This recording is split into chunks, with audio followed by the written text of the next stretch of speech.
I have long been fascinated with these things in life which lie beyond the realms of feasibility of a mortal man, things which must be relegated to imagination or to dreams.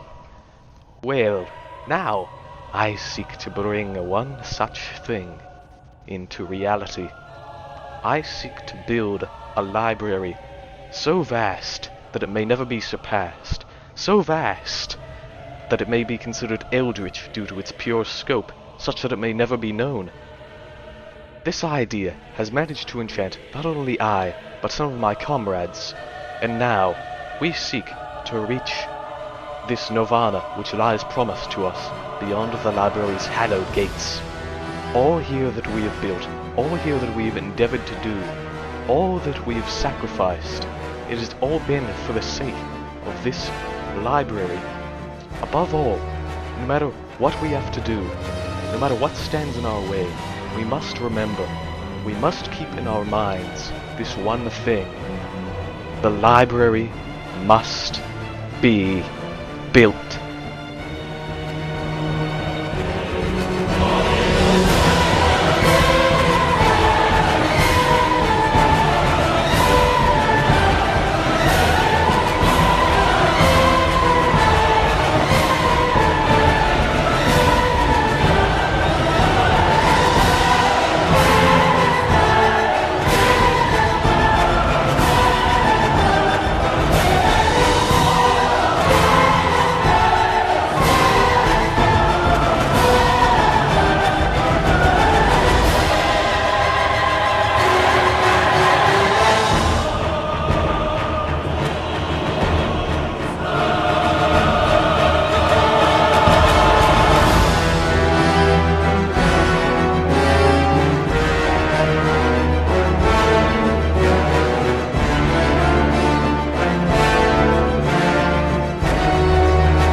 If I'm to properly explain the nature and events related to this project, first I must outline some context of the environment in which it takes place, as well as its origins.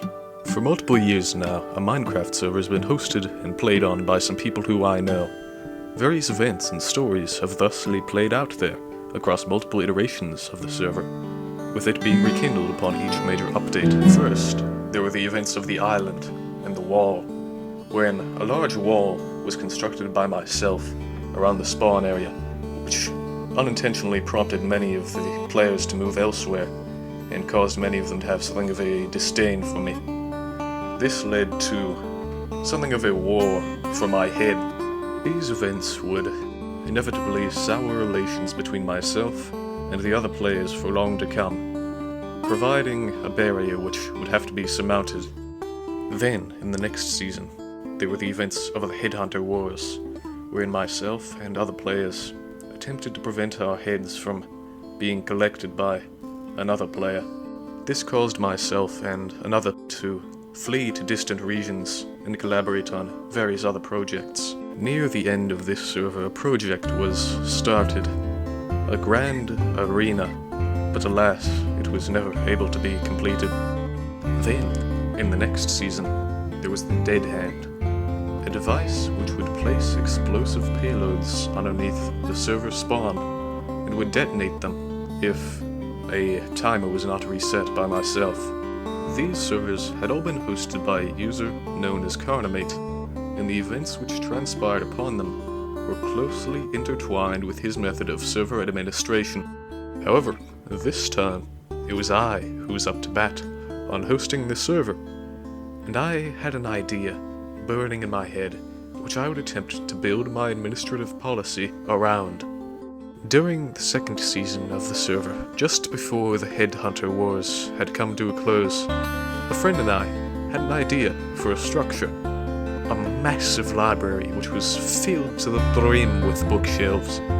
You see, the original idea was small in scale, taking inspiration primarily from the grand archives of Dark Souls 3 with its winding passages cloaked in darkness and mazes of books. However, as time went on, I began to truly realize the potential of the project and began to communicate these ideas to my fellow players. Regrettably, few, if any, truly understood the scale of what I had imagined at that time. There was, of course, a great deal to be done before work could begin. We had to find a suitable location and then terraform it to our needs. Then, and only then, could we embark upon the monumental construction which we have resolved to complete. Yet, before all that, before even a proper location could be found, we would need to progress. It will not do to use the crudest of tools in sculpting our works. That would be a disservice both to the end result and to our precious time. Thus progress we did, as we had many times before, though the highest echelon of wealth was not an end as it had been in the past, but merely a means for our loftier goals. In the beginning, our main players were myself, Carnamate, the previous server admin, T1, who was a long-standing member who was generally respectable, Skags, something of a troublemaker, but who was closely associated with T1, Sheepster, by far the most respected member of the group, and Kyrak, a volatile troublemaker whom I had invited back in Season 2, and the person I had originally pitched the Grand Library to back then.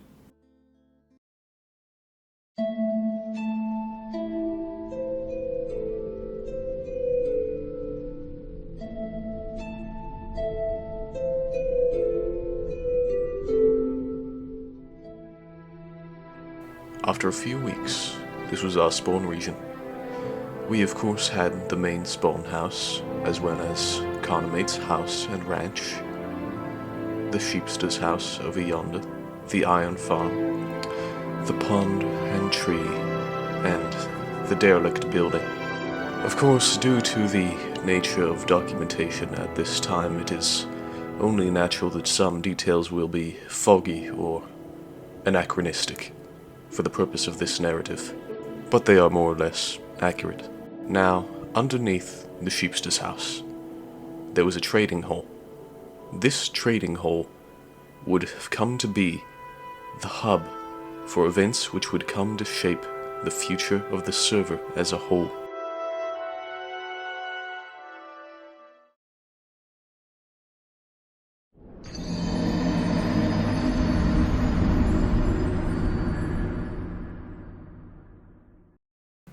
My first tale of importance takes place within the first few days of the server's existence.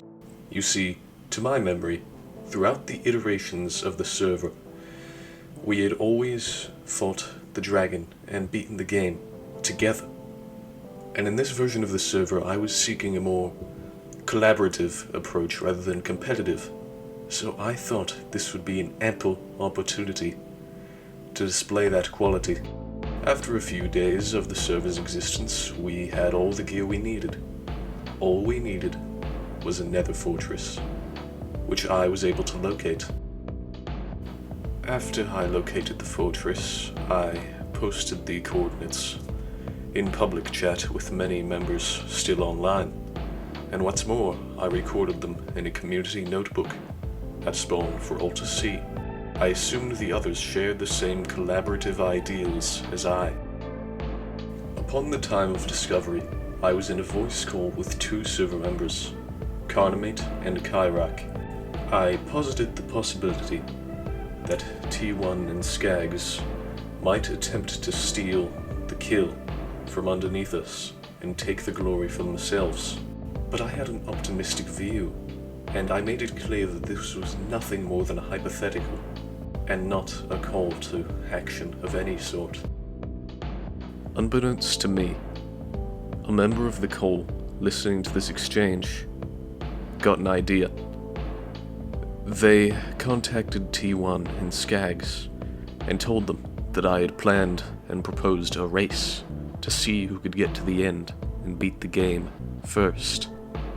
And naturally, they obliged, capitalizing upon the newly discovered fortress. At this time, I had gone offline. However, there was one who would stand in their way, who would attempt to do what was right. Let it be known that as T1 and Skags returned from the Nether Fortress, blaze powder in hand, the one who would attempt to stop them was Kyrak. This player, who had always bordered on anarchistic in the past, was respecting my wishes and acting on my behalf for the greater good. Unfortunately, though, the one who instigated this chain of events had informed the two of Kyrak's plans, and he was killed and his gear confiscated. By this point in time, I myself had been offline for a long while, so there was nothing that I could do. Kyrak himself was able to quickly procure the gear he needed to go to the end on his own, and began to pursue them. But what happened after that is unknown to me, and indeed I can find no sources on the matter. Nevertheless, when I awakened the next day, I discovered what had happened. The dragon had been killed, and what's more, the end had been raided by the two for supplies extensively. After some deliberation, and briefly conferring some other members of the server, I had arrived at a decision. I would reset the end dimension, and I would delete all the end-related items that they had obtained. And then, the fight would be repeated, this time as a community. However, as soon as I restarted the server following the deletion, they immediately capitalized upon the opportunity of my absence, and took it upon themselves to rush to the end again, and complete it once again. I could not let this stand. I had to teach this lesson. I would reset the end yet again, and I would do so, if needs be, over and over, until this was made right. This time, I was prepared. I made an announcement to the other members of the server, and I began rushing to the portal myself. Although I was only barely able to catch them at the end, I stood at the portal, right there with them. But it was then I realized something. I was alone. Yes, there were the two. However, no one else had shown up.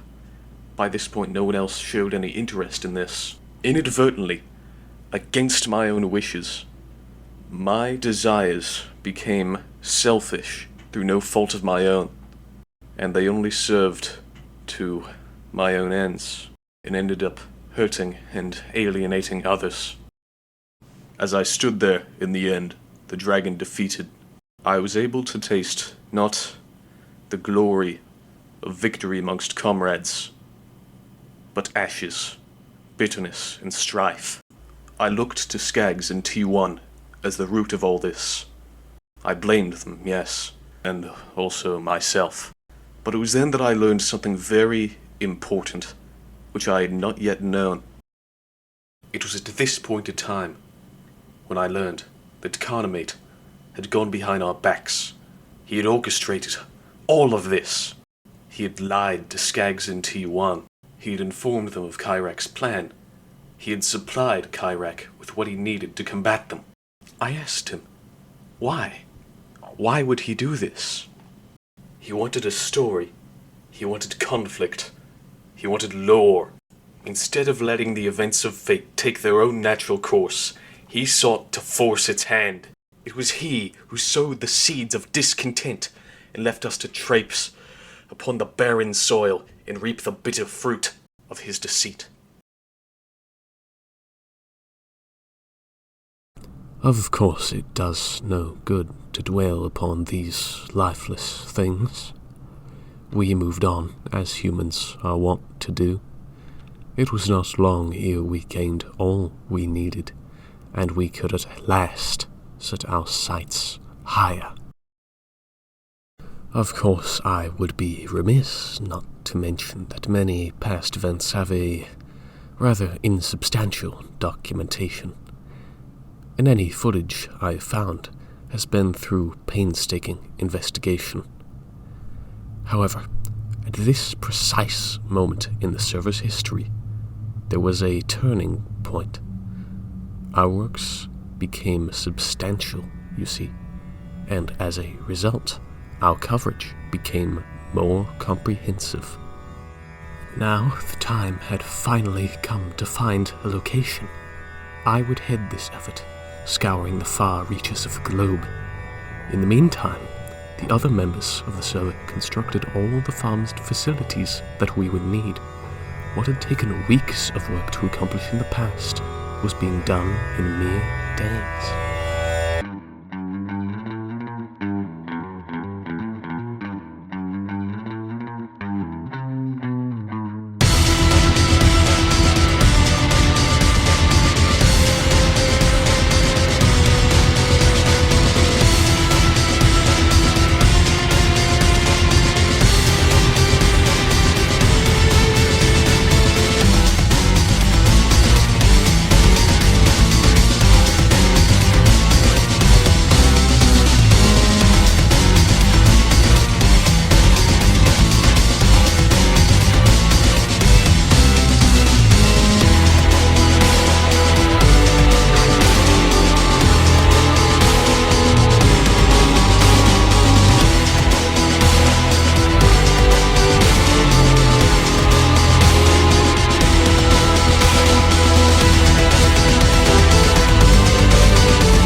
Yes, this would suffice. The idea was to erect a bridge which stretched from east to west, perched atop cliffs which extended the natural landscape. The library was to be constructed to the east to meet the rising sun. However, there was one flaw, a fly in the ointment, a peninsula which ran below the cliffs. This peninsula extended east from the primary landmass, and thus, if left, would run parallel to the bridge. This ran the risk of diminishing from the bridge itself. This would clearly not do, and as such, we were given no choice. We would sink the peninsula into the ocean from whence it came. Besides, we would have need of materials going forward.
So, on the 7th day, we looked upon our work, and we saw that it was good, and so we rested.